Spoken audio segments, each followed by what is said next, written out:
दिल्ली में अचानक एक इमारत ढह जाती है। इमारत ढहने के बाद कई लोगों की जान जाती है। दिल्ली स्थित दयालपुर के शक्ति विहार में 4 मंजिला इमारत आखिर क्यों गिरी, ये सभी के लिए चर्चा का विषय बना हुआ है। हर कोई अपनी अपनी बात कह रहा है। हादसे में जान गंवाने वाले हाजी तहसीन के पड़ोसियों का दावा है कि उनकी इमारत में बड़े बड़े चूहों ने बिल बनाए हुए थे। चूहों ने इमारत की बुनियाद को पूरी तरह से खोखला कर दिया था। मीडिया रिपोर्ट्स की माने तो रविवार को मलबा हटाने के दौरान निगम की टीम को भी पता चला कि इमारत गिरने के अलावा 3 से 4 फीट जमीन के अंदर धंसी हुई थी। ऐसे में आशंका है कि चूहों ने इमारत की नींव को पूरी तरह से खोखला कर दिया था। हादसे वाली रात 11 बजे कुछ लोगों ने इमारत में झटका भी महसूस किया था। उसे संकेत मानकर उसी समय इमारत को खाली कर दिया जाता तो शायद इतना बड़ा हादसा नहीं होता। वहीं इस पूरे मामले पर पड़ोसी सोहराब ने बताया कि हादसे वाली इमारत एल शेप में थी। कई सालों से इमारत से छोटे मोटे चूहों को निकलते देखा जा रहा था। कई बार उन्होंने खुद तहसीन को इसके लिए टोका था। इतना ही नहीं, निगम की ओर से बनाई गई नालियों की तली को भी कच्चा छोड़ दिया गया था। ऐसे में नालियों का पानी खोखली हो चुकी इमारत की बुनियाद में घुस रहा था। एक अन्य पड़ोसी सोरू ने भी इसकी तस्दीक की है। उसने बताया है कि तहसीन भूतल पर बनी दुकानों में कुछ न कुछ कराते ही रहते थे। 6-7 बार उन्होंने दुकानों के निर्माण में छेड़छाड़ की थी। यदि इमारत 3 ओर से मकानों के बीच दबी होती तो हादसे की संभावना कम हो जाती। एल शेप होने की वजह से इमारत भरभरा कर जमींदोज हो गई। हालांकि पुलिस प्रशासन हादसे की वजहों को लेकर अभी कुछ नहीं बोल रहा है। अधिकारियों का कहना है कि मामले की जांच जारी है। छानबीन के बाद ही हादसे की वजहों का पता चल पाएगा। 4 मंजिला इमारत गिरने के मामले में रेस्क्यू ऑपरेशन शनिवार देर रात तक चला। काफ़ी तलाशी के बाद भी जब यह सुनिश्चित हो गया मलबे में अब कोई और मौजूद नहीं है तो एनडीआरएफ, डीडीएमए समेत बाकी एजेंसियों ने बचाव काम बंद कर दिया।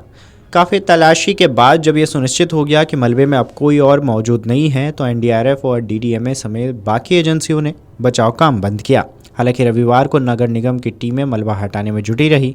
सोमवार सुबह तक काम खत्म हो गया। वहीं इमारत के गिरने की वजहों का पता लगाने के लिए क्राइम टीम व एफएसएल ने साक्ष्य जुटाए हैं और इमारत के मटेरियल के सैंपल भी लिए गए हैं। पुलिस ने रविवार दोपहर बाद पोस्टमार्टम कराने के बाद 11 शव परिजनों के हवाले कर दिए। देर शाम तक सभी को मुस्तफाबाद के 25 फुट कब्रिस्तान में सपुर्दे खाक कर दिया गया। उत्तर पूर्वी जिला पुलिस आयुक्त आशीष मिश्रा ने बताया है कि हादसे के संबंध में विभिन्न धाराओं में मामला दर्ज कर लिया गया है। मामले की छानबीन जारी है। कुछ लोग अभी भी इलाज के लिए जीटीबी अस्पताल में भर्ती हैं। पड़ोसियों व बाकी लोगों के बयान लिए जा रहे हैं। छानबीन के बाद आगे के तथ्यों के मुताबिक कार्रवाई की जाएगी। वहीं दूसरी तरफ शनिवार शाम तक बचाव दल ने मलबे से 22 लोगों को निकाला था। स्थानीय लोगों का दावा था कि भूतल की दुकानों में काम कर रहे 4 मजदूर इमारत गिरने के समय वहां सो रहे थे, लेकिन मलबा हटाने के दौरान बचाव दल को वहां कोई नहीं मिला। अस्पताल में मकान मालिक हाजी तहसीन की पत्नी जीनत बेगम के अलावा किराएदार नबी अहमद व बेटी तनु, दूसरे किराएदार शाहिद व पत्नी रिहाना का इलाज जारी है।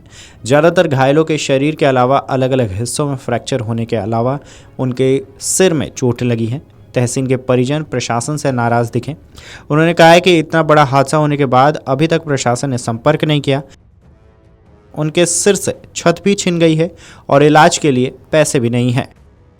बता दें कि शुक्रवार देर रात 2:30 बजे के आसपास दयालपुर के शक्ति विहार गली नंबर 1 में 4 मंजिला इमारत जमींदोज हो गई थी। हादसे में एक ही परिवार के 8 लोग समेत कुल 11 लोगों की जान गई थी। इसके अलावा 11 लोग जख्मी हो गए थे।